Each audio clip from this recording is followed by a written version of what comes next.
Hello, this is Unexplained America, and I'm your host, Lisa. And today I do have with me Amber. So she is, of course, founder of the original Unexplained Arkansas, and with me. And so she's going to be covering the Yazoo City Witch. Wow, founder makes me feel really old. Our Yeah, founder's old people. yeah, she is old, guys. Well, you actually are. Shut up, baby. But yeah, so thank you. I do have quick business. I do have the Patreon shout out. So new Patreon is Christy. So thank you so much, Christy, for joining the Patreon. If you wish to support the pod and get tons of bonus material that's not on the normal channel, go to the show notes and go join the Patreon. Yeah, you work really hard on that Patreon. Yeah, there's like so much content out there. Mm-hmm. There's like JFK. That's an ongoing 15 episode series. I'm just kidding. No, I'm just kidding.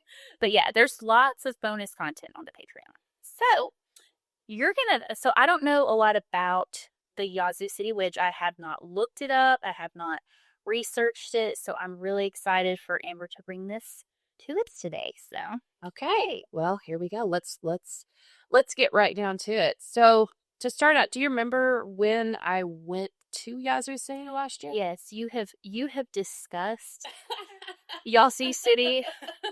I think we talk about it like once a month. Probably so, because I really like researching this subject.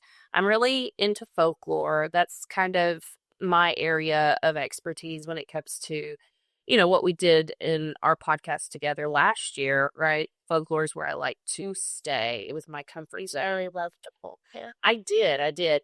And there was just something about this legend. Maybe you like folks. I don't know, maybe so. When I was a kid, though, there was a movie and it came on the Disney Channel, and one of the antagonists of the film was actually someone they thought was the Yazoo City Witch. The whole movie took place in Yazoo City, Mississippi, and I watched that movie all the time, and I always wanted to visit there. So that was like the thing. Yeah, that was like, I guess, the catalyst. But yeah, so when I finally figured out that I was going through there, I'm like, we have to stop. I have to look around. And we ended up finding the cemetery where she's supposedly buried. We found, the river, everything where the story takes place. It's the Yazoo River. But, yeah, so it's like a childhood dream fulfilled. I've always loved folklore since I was a kid. So, this is a really cool story, and one that really we don't know just everything about, which I like that part of it too. So it's unexplained. It is very unexplained. And it's in America. And it is an American. Yes. Oh, yay. Okay. All right. So let's just get to it. So in the center of Mississippi, on the banks of the Yazoo River, and my southern accent, I think, is getting worse as I'm telling this story. That's okay. Okay. So on the banks of the Yazoo River, there's a town that is still haunted by its most famous folklore figure. And I would say that this is one of the most enduring ghost stories of the South. And as I said, it's a favorite folklore tale of mine. So if you like Southern Gothic, this is 100% Southern Gothic through and through. So this legend is found in the historic town of Yazoo, Mississippi. I'm sorry, Yazoo City, Mississippi. And tourists still go to Yazoo City because of this legend. Ghost hunters, they flock to a place called Glenwood Cemetery to see what many believe is her iron-chained grave. Iron-chained grave. Okay. Questions already? Yes. Yeah. So I don't know. That sounds awesome. Yeah. Well, I've been to the grave, and yes, it is. Are there irons chained? Yeah. I mean, there's iron chains around the grave. Around it. So it's just Yeah. an iron chain. Right now, I think there was different chains maybe earlier, but it was the whole point of the chains was so she wouldn't get out. Okay, yeah, I kind of envisioned like chains like over the grave. Yeah. But they like surround the grave. They surround it, and we'll kind of look at a few photos here at the end because I sent them to you. But what was And I so will crazy again. We've posted before. I'll post again. Yeah. What's so crazy is I love Candyman. Candyman is We're talking a movie. the movies. So Yes. Well, I love the 90s version, and then I love the new version too. A lot of people, they're not with me on that, but I love the new version. Okay, so I did go see that. Ooh, I will tell you, me and Elle went to see that, and we were the only two in the movie theater. Yeah, The only two people. that was probably It was so creepy. well, number one, like, that's about urban legends and lore and things like that. I think that's why I like it so much. But what reminded me of Candyman was the fact that in the spokes around the grave were bees. There were just a ton of bees that had made their homes in these big iron spokes that held the chains around the grave. So it was so super Like frosty into Candyman territory. It was, yeah. I was like, this is about as creepy as it gets. And then the entire cemetery, right, is it's very old. It dates back, pre-Civil War. There is lots of To like, do you know? There's other soldiers there from the Civil War. There's oh my gosh, there's lots of unmarked graves there. It's a very shaded cemetery. I know that there is a sign, and I took several pictures of the sign that says "No one allowed in the cemetery after dark." Yeah, it's really creepy. But they must get a lot. Yeah, they have. Well, yeah, they have, because people want to go and see the witch's grave, and it's become such a tourist attraction that they have a sign now, a big granite sign that says "A witch's grave this way." That's one for my future. Oh my goodness! Sorry, no. I think I want to be in a mausoleum. This is terrible. Little side note is so, I went to visit my mom's grave because it was her birthday, her heavenly birthday. Well, my brother is pretty young and his wife's even younger, and they have already put out their tombstone right by my mom. Like not just the space, but they had their stones. They had their tombstone up. Like, yes. And I'm like, and I've been giving them a hard time because, of course, they're right there. And I'm like, you guys are so smug and so ready for the afterlife, But long story short, I was thinking about it. And I'm like, well, do I want to be out there with them, or I want to be? I'm thinking about a mausoleum. Anyway, like your own, like, yes, my very own, with a statue out. Yeah, like one, like a family mausoleum. That anyway. Interesting. To be determined, guys. Boy, that went dark really quickly.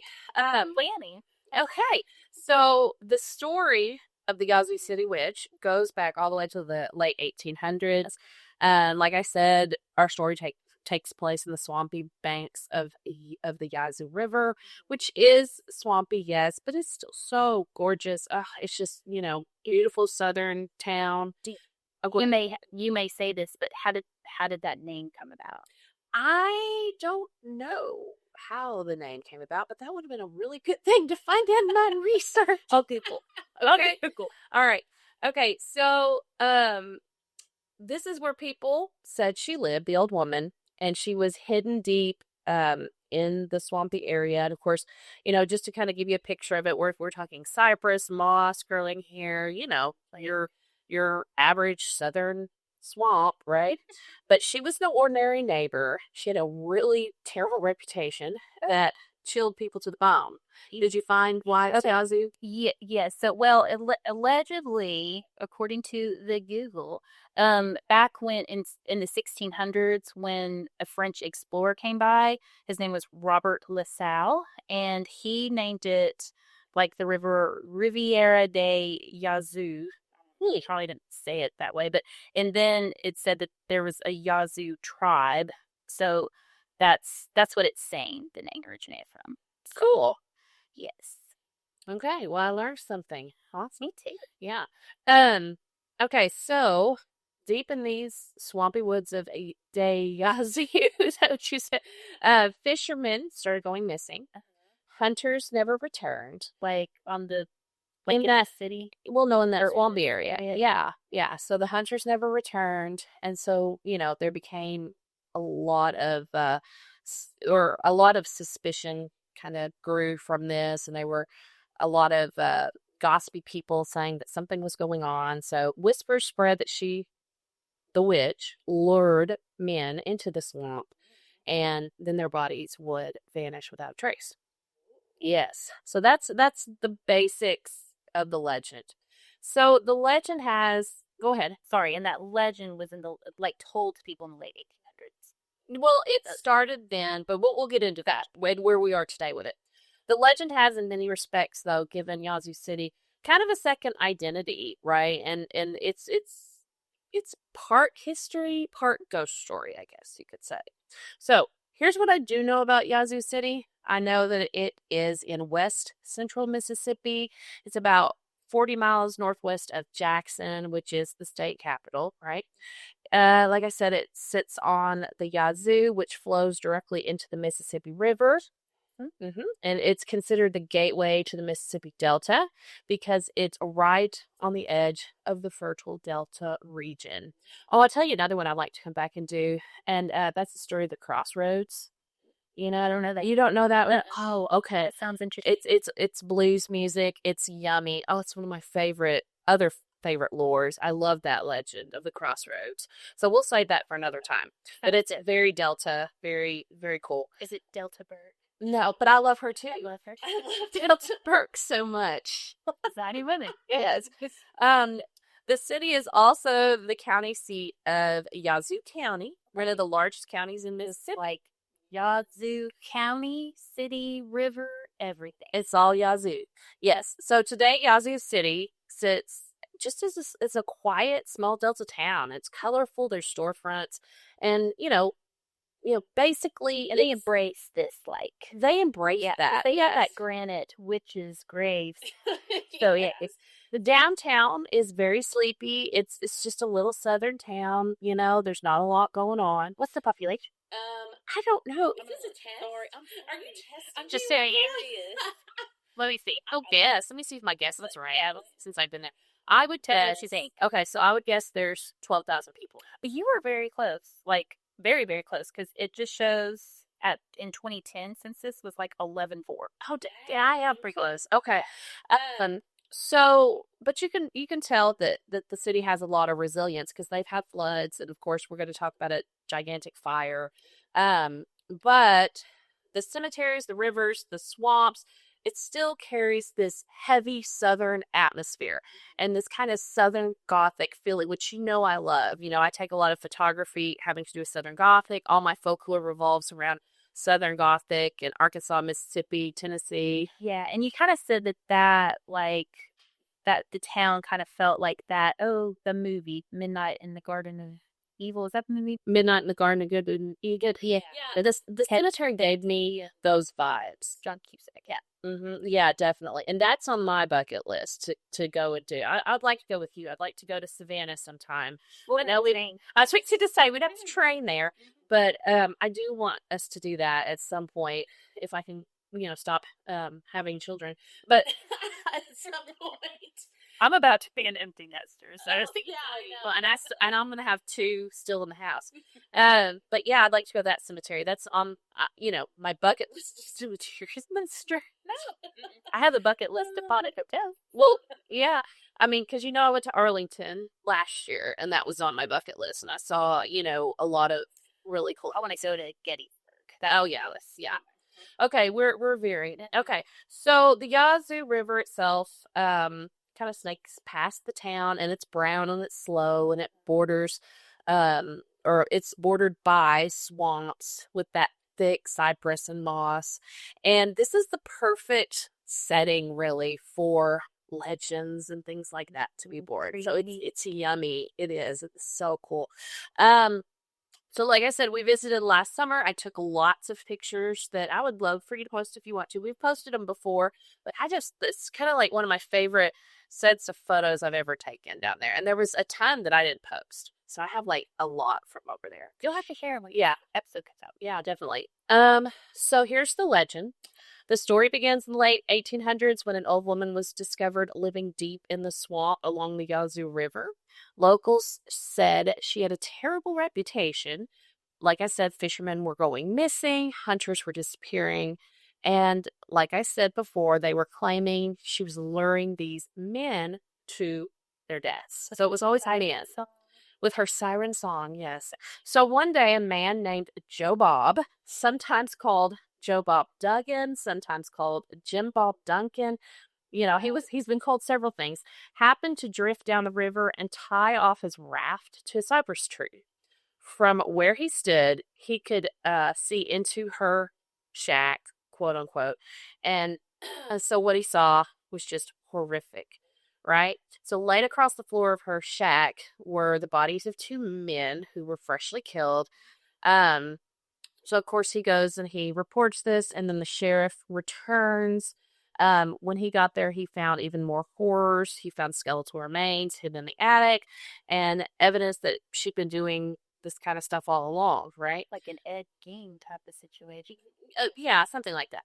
Now, bear in mind that this is how a lot of this legend is. It kind of changes as the years go by, right? So when it first came out, we don't know what the very first version was. So this is after years and years of different people telling this story. And it's like with gossip, it gets worse and worse every time you tell it. So fish grows. It's like fish grow. Exactly. So apparently, according to legend, the sheriff wasted no time. He and his men chased the Yazoo witch through the swamp. And, the mud was sucking at their boots, the branches clawing at their arms. It was just a wild chase. And she, according to quote unquote witnesses, was shrieking and cackling the whole time. As witches do. As witches do. See, it just gets a little bit kind of iffy, the further we go. Some of the stories say that they finally caught her and then dragged her back into town. But others claimed she stumbled into quicksand and the muck swallowed her up whole. But either version you read, whether it is the one where they drug her back into the middle of town or the muck swallowed her up, she places a curse on the town. And she says that in exactly 20 years, I will return from the grave and burn this town to the ground. Does she say that if a virgin comes... I don't know. It lights the candle. Yeah. I don't know. So here's the interesting part. This happens, according to legend, on May 25th, 1884. Yeah, 1884. And then on May 25th, 1904, a massive fire erupted in Yazoo City, like to the day. It tore through the downtown district. It burned more than 200 homes and nearly every business that was in its path. It was a catastrophic fire. But we'll talk more about the fire like in just a little bit. So many questions. Yes. So basically, just to refresh, her death and what it says on the grave is, May 25th, 1884, and then the fire was May 25th, 1904. Mm-hmm. Okay, yeah. So exactly 20 years to the day. Coincidence? I don't know. So when the smoke finally cleared, like I said, 200 homes, all the businesses. But then, again, according to hearsay, according to folklore in the area, they went to Glenwood Cemetery, and people noticed something even stranger, that the heavy iron chains that they had wrapped around her grave were broken. They had snapped. In 1904. In 1904. Wow. Mm-hmm. Does she have any? We're getting to... Okay. Interesting. One of the questions people always have is, what did this witch look like? So some say she was like half ghost, half scarecrow, which sounds horrible. Half ghost, half scarecrow. I was expecting like the typical, gray hair and a long, what is that? Like a pointy nose. Yeah. But apparently she was gaunt. Her cheeks were gaunt. She looked kind of ragged. She needed a burger. Yeah. Terrifying to look at is what they said. Others described her clothing as torn, mud-soaked, covered in burrs and swamp grass, as if she had been wandering the wetlands for years. So that's the only real description you get out of any of the sources, which is still kind of interesting. Mm-hmm. So let's talk names, identity theories. So from the grave marker that you'll see at Glenwood Cemetery, you can see that it once bore the initials of T.W. Mm-hmm. The witch. Yeah, no, that's what people thought. Some believe that stood for the witch, while others claim it belonged to a woman named Tandy Warren. Yeah. So, of course, I looked that up on Ancestry because I've got one of those accounts, right? I can't find anything on a Tandy Warren living in the late 1800s. Yeah. Yeah. So, yeah, Tandy Warren is the only real name that's ever been given to the witch, and there's not a lot to back that up. That's just, more lore, right? But As the it, TW was etched into the yes, some point. yes, To correct. Correct. Yeah. So, like I said, some say she died in the swamp. Some say she sank into the quicksand in the swamp. And then others say that she was drugged into town and something happened to her there. But we don't know for sure. So, most of the accounts will place her death and burial at May 25th, 1884. And then exactly 20 years later, on May 25th, 1904, the catastrophic fire swept through Yazoo City, just as she had promised. So, very, very creepy. It is. Is that a ledge? Yes. That's my spontaneous human. Oh, okay. Yeah, I can't wait for that one. Yeah. Okay. Yeah, she printed my stuff like on the other side of your. I'm a recycler. Yeah, she is. But now I'm looking at a lady's leg. Many swore the fire of Yazoo City was the witch's promise fulfilled. The fire started suspiciously, actually, in the parlor of a local woman, and the gossip was that the flames themselves were the spirit of the witch setting herself free. So, You got a parlor. we're going to get there. Okay. So back in 1904, Yazoo City was a bustling river town. Its wooden downtown buildings kind of pressed together. So it was kind of a bad. Yeah. And everything was fire back. Yes. Oh, gosh. Yes. Cooking, light. So it's not like, it's not just totally shocking that they had this major fire. And when it happened, it spread, because it was kind of like a fire hazard waiting to happen. And then after the fire, they rebuilt. And this time they used more brick, thank goodness. And so Did anybody pass away in the fire? not that was recorded, right? Well, that's good. Yes. So it destroyed hundreds of buildings. The business district was a mess, right? And like I said, lots of residences. Now, depending on what source you look at, you'll get different amounts of damaged buildings and things like that. But some say it was 124 business district buildings.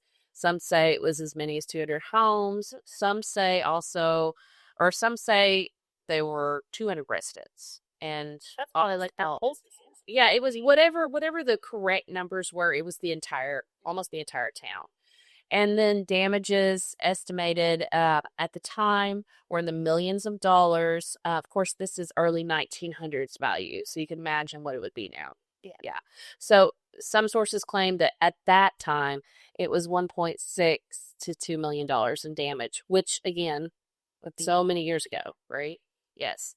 So the fire is said to have started about 8:30 in the morning and burned throughout the day until 5 p.m. So this was an all-day long fire. And it, got hotels, markets, retail stores, professional offices, all the things, right? So there were a few exceptions. The courthouse, which was built in 1872, and a relatively new library, an unfinished school, and a couple of the homes that were uphill, they survived. Oh, right. Also, one church survived the fire. Yes. And there were also some homes that were bigger homes, right? The big, beautiful homes you see sometimes down there. Several of them actually escaped the fire because they were kind of away from that area. But, okay, so deaths. There were no confirmed deaths from burns or fire. but some sources do mention one fatality as a result of injuries inflicted as the building collapsed. So, yeah, so that's kind of different too. Many residents, though, were displaced. Roughly half the town's population was directly affected, either as property owners, tenants, employees, or otherwise. So it was awful. It was devastating. So let's talk about theories on the fire. The real documented cause remains unconfirmed. Yeah, I see the wheels. Yes, I see the wheels turning in your head. Multiple sources note that there is no definitive origin of this fire.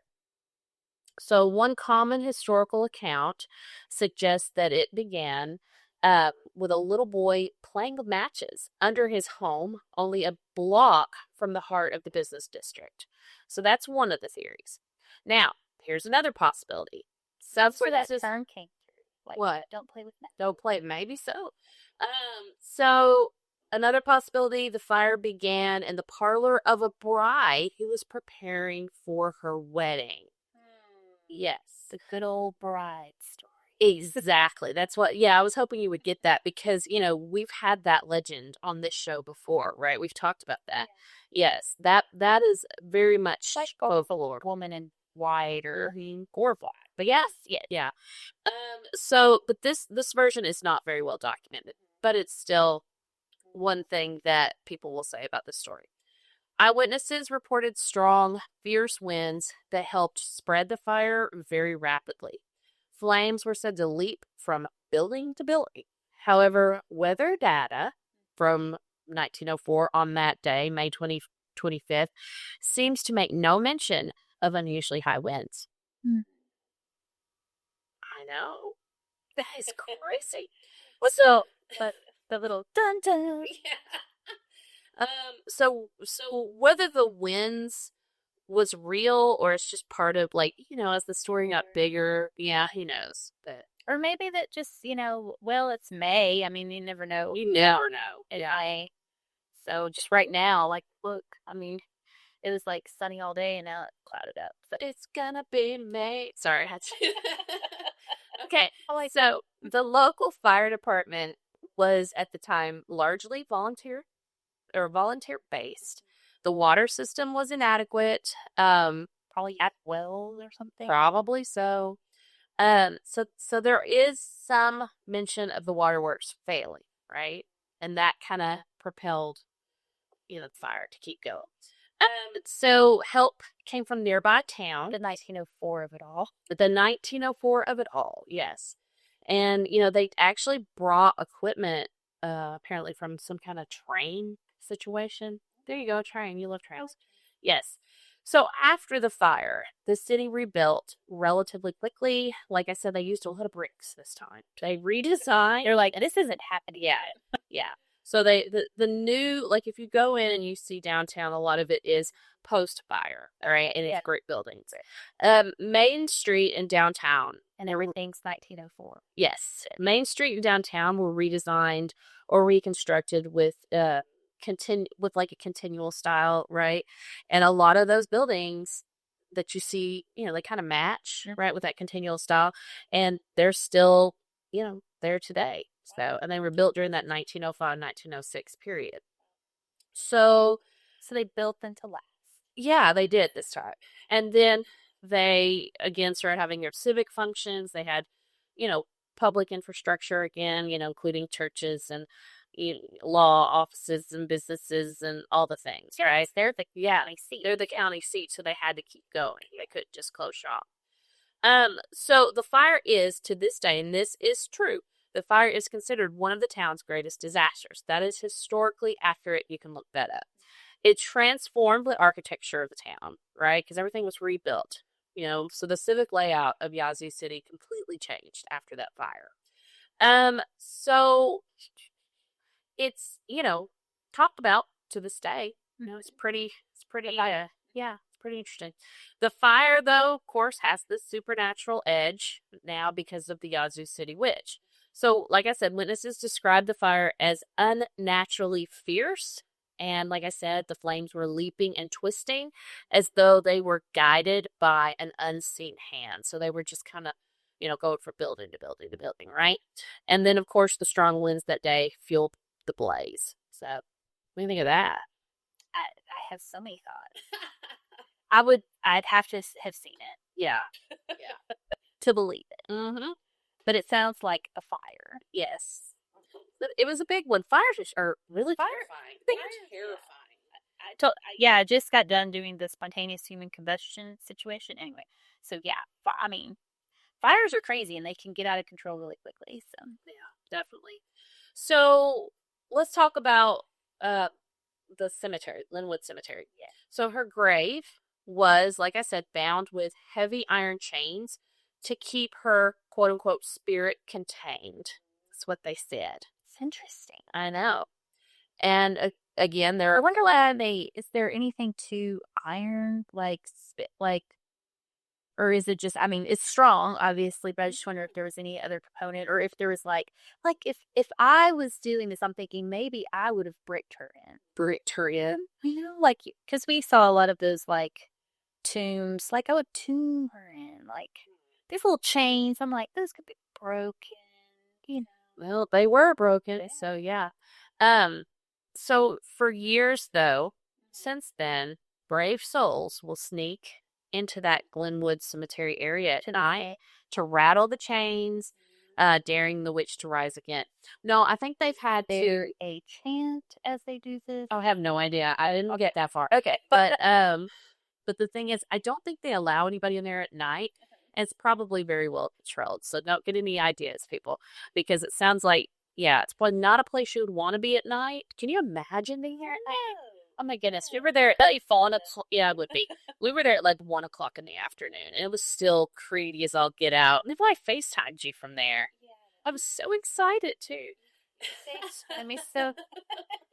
Okay, so over time, the story became one of Yazoo City's most enduring pieces of history and folklore, and it's retold on tours. It's of course, marked at the cemetery with that, hey witch, this way. So You have to see that siren. Well, I didn't know that when I because I'd always wanted to go by there, but I didn't really do a lot of research before we pulled up into the cemetery. And then I looked at Bo and I'm like, I wonder where the witch's grave is. And he goes, well, maybe that sign that says witch's grave that way. Like, a lot. So I was shocked. So yeah, I definitely got several pictures of that. So yeah, it's a really cool story. It's endured over time. And today, her chain grave remains one of the most visited spots in the cemetery, and her curse continues to spark whispers and rumors here a century later. And I am going to continue to, research this. This is on my short list of things I like to research, right? And eventually I want to create something a little longer about the Yazoo City Witch, but I just don't have enough stuff yet. I'm presenting on this at my college in a few weeks. I'm excited about that. But it really is a tale that doesn't deserve to be forgotten, and it hasn't really, it didn't stay just a little fireside tale. Does the town have, because how you go to towns that have a lore, yeah, Newport has the White River Monsters. So but do they have and Aunt Caroline? Don't forget Aunt Caroline. She's my favorite. Yeah. Do they have a signs in town? Is it something that they the town grasp? They embrace it from what I see or what I've seen from being there. Do they have T-shirts? So they say. I don't think they have T-shirts, but they should. They should. Yazoo City, get some merch. Yeah. And then also get a cool backstory for TW, by the way. Yeah. Yeah. But it was written into the town's folklore, carried down through generations of people. So now I'm not sure if the chains that are there right now today are the ones that were there, 100 years ago. I don't know about the chains. I just know that they are iron, and it makes kind of a square. And someone's preserving this. Yes, this grave. First, we'll our thumbnail is going to be the actual tombstone, but we'll, like we said, we'll be posting pictures. So someone's taking care of. Yes. the witch. So this kind of leads us up to almost present day, almost, right? Still before you and I were born, but the fact and folklore, the fact and folklore of this kind of starts to blur as you get into the 20th century, right? The story of the witch wasn't truly cemented into, the lore of the town till actually much later. They talked about it, but it wasn't really a big deal until a local author brought those old stories to life in a book, and he brought it to a much wider audience. So his name was William Morris. So in 1971, William Morris published a book called Good Old Boy, and he retold the legend, adding the atmospheric stuff, about the swamp and all that, and gave it some local color and made it even more famous, right? People were reading about the Yazoo Witch, beyond the borders of that town in Mississippi. And a lot of people had never heard the story until Morris's book. And yet in the 70s. Yes. And so to kind of take it full circle, Renaissance. So just to kind of take it full circle, the little movie I watched as a kid was the story of Willie Morris growing up in Yazoo City, Mississippi. So basically, the Disney movie was Willie Morris. Yeah, and he was a little boy growing up in World War II. It's a great story. You can watch it on YouTube. And the witch, oh my gosh. So there's this old lady that lives in the swamp, and they call her the Yazoo Witch, right? And there's a scene where they're at the grave and the chains are broken. So they do the whole thing in the movie. And it's amazing. Of course, I was a kid when I watched it, and it was an made for Disney movie. Yes, it did. Yes. Yes, remember that Returned? Oh, that scares me so. that was Bo's favorite movie growing up. Yeah. But I think it's called the Yazoo Pirates, maybe? I don't know. We'll have to look it up and see. But me, But in the references, I'll look it up. okay, because Bo and I did find it on YouTube last summer. I remember we watched it one night. I was like, see, we were here. And he's like, yeah, Mom. It's like, move along. Yes, but it was Willie Morris who directly tied the Yazoo City witch to the town, right? Forever. And she became, this character, that went far beyond, those old legends or whatnot. Willie Morris is actually buried not too far away from her. Yeah, because he did pass away. So who was the Yazoo City witch? So who was she? Yeah, that's a big question.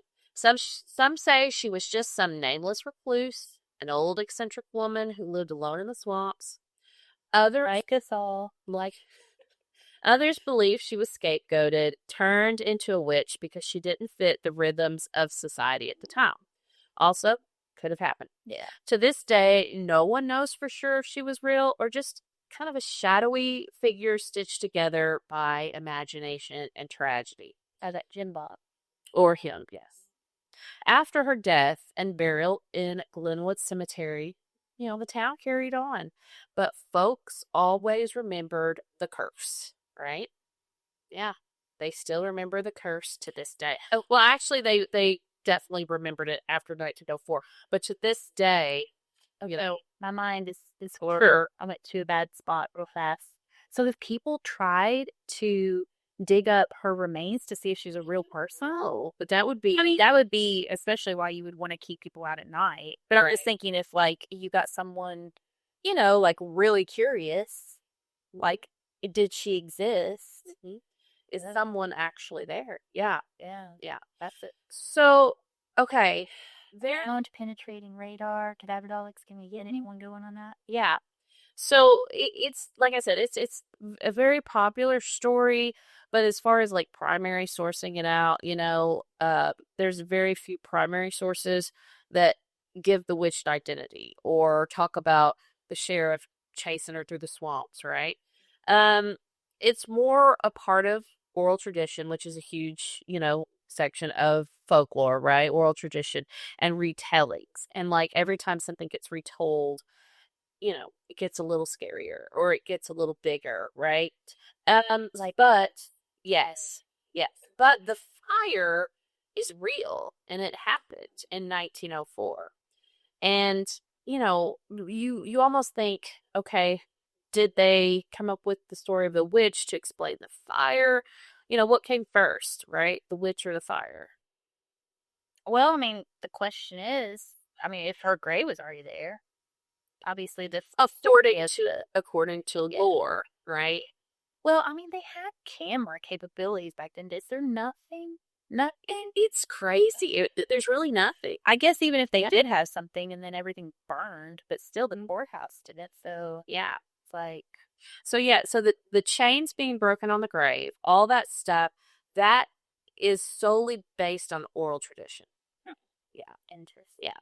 Now, as far as what we can document through real sources, you can go back on newspapers.com, which is a cool site that I use sometimes. You can go on Biloxi Daily Herald on May 26, 1904, and you can read about the fire. Yeah. And they say it was the most disastrous fire in the history of Mississippi. They said Did they mention the witch in the article? No. What they say, quote unquote, is the most disastrous fire in the history of Mississippi occurred today in Yazoo City, a town of 5,000 inhabitants, and it is practically wiped off the map, quote unquote. Wow. Mm-hmm. And, they say it started at 9 o'clock in the morning, but they say it started in the Wise Brothers store, which was kind of like a general store. And that was kind of in the middle of a really busy street. And then the fire kind of went and spread in different directions. And then they do also talk about the insufficient water supply, and that by noon, most of the town was engulfed in flames. Yeah. Yes. As happened. Yeah. In the early 1900s. Yeah. So Yazoo City has an official history page, and it does talk about this, I think. And when you visit the Yazoo tourism site, it kind of summarizes the fire, all that. And, again, they say it could have happened in the Wise place or, with that child with the matches. So, yes. And then as far as Glenwood Cemetery, if you're ever in that area, it is absolutely gorgeous. And, it's got these huge oaks and magnolias, which is pretty commonplace in that area of Mississippi. And it's, peaceful in the daylight, but I wouldn't want to be there at dark. Yeah. And it's illegal. Yeah, you should not be there. Yeah. So, yeah, the question still is, was she a real person, or is the grave symbolic of something, right? It's a real fun story. Yeah, but I mean, Was this story brought up by Willie, and then he could write a book and have a Disney movie? I don't know. Like I if he don't made know. money. but the thing is, they believed in her enough to give her a grave, right? Yeah. Yeah, and Somebody did. yeah, and the grave is cracked. I did tell you that too, right?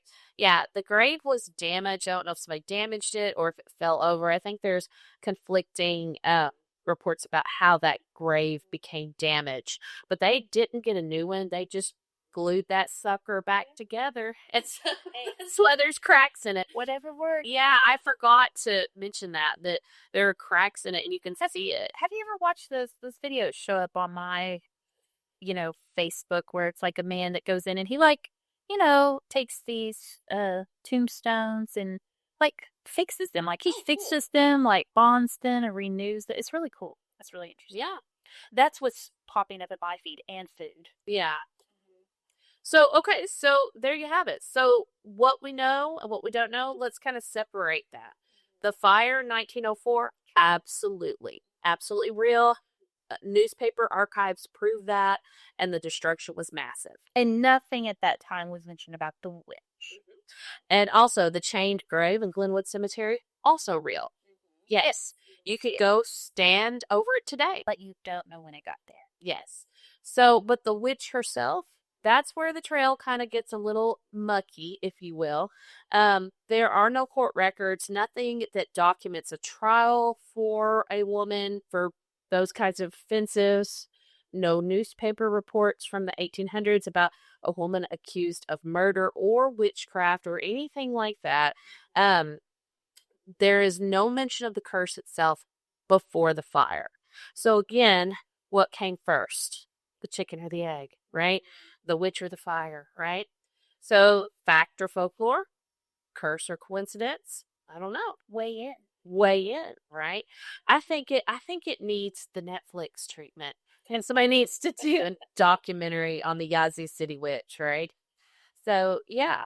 That's pretty much all I have.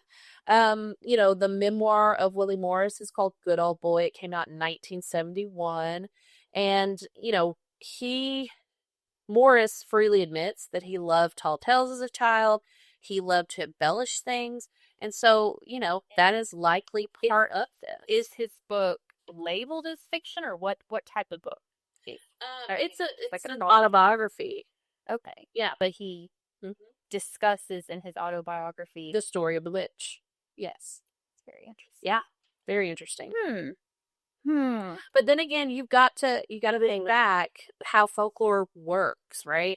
Anytime there's something devastating, like a fire or a flood, a lot of the times it has to be a witch. Or some kind of curse or something else that gives people a tangible way to make sense of tragedy. So that is relatively common with folklore. Never mind fires everywhere. Yeah. Like the 1904s. Mm-hmm. So what I think, it's probably a story that was kind of inspired from like a combination of things, like oral tradition, southern ghosts, all of that stuff. And then you have the very real devastating effects of that fire, right? So historically speaking, I can say that the Witch of Yazoo City is not a documented person. She is a folkloric character, right? So she's probably something that came together through a lot of different stories and thoughts and things like that. Now, I could be wrong. I'm going to continue to do research because I love this story. It's one of my favorites. Yes. Anything Southern Gothic folklore, I'm all in it to win it, right? Well, I'm glad we went to Mississippi, right, for our episode. Yeah. So I haven't been to Mississippi. Yeah, we got to do a Crossroads episode. That's more of a spring one. Ooh, we could take a road trip down there. I've got so many Mississippi stories. I'm really busy. It's Elle's senior year. Well, it's Bo's senior year, too. We'll bring them with us. Yeah, that's what they want. Yay. Well, this was very fun. Thank you so much. I really enjoyed it. Again, had no knowledge of this or Yazoo City, and now we know how many people live there. Yes. And the origins and all the stuff. So, and now we're going to definitely plug, obviously in the show notes, there will be the references, but I will find that movie and I'll put that in as well. I've never seen that movie. Did you not have the Disney Channel growing? I don't remember watching Disney. I remember watching Nick at Night. It was one of those Sunday night Disney Channel movies. Like every Sunday night they would do the Magical World of Disney and they would play a new movie, and this was one of those movies. Like there's several really good ones from the early mid-90s that are so like kind of spooky and creepy. Neve Campbell is the one that I really like, and it's a ghosty one too. Yeah. When does Scream come out? Speaking of her, I don't know. Is it coming out? Maybe early next year. I don't know. But I bought a Scream poster for Ryan's room, like of the original poster. Yeah. Yeah. We love some, and we're entering spooky season. And yes. And I can't say for sure this episode, what day this will be out. But in a couple weeks for sure. But I'll be. All about listening to it, it's already out. Yeah. Well, they've been listening to it. But we're going, I think it's going to be at the end of September, and then all of October is spooky. So I think this wonderfully kicks off the creepy season. So I love creepy season. Me too. And soup. Are we going to do a costume together again this year? Probably. I thought maybe we could do a horse. Like I'll do one half of the horse and you do the other. Like Shaggy and Scooby. I am not the talent. So we'll see. But yay, so this was awesome, and thank you guys for listening. And yes, thank you. Thank you for having me. Yes, thank you for doing this. And make sure to follow on all the socials, and then go to unexplainedamerica.com. I do have merch and all of the good stuff. And again, join the Patreon. So love you. Love you. Thank you. Bye.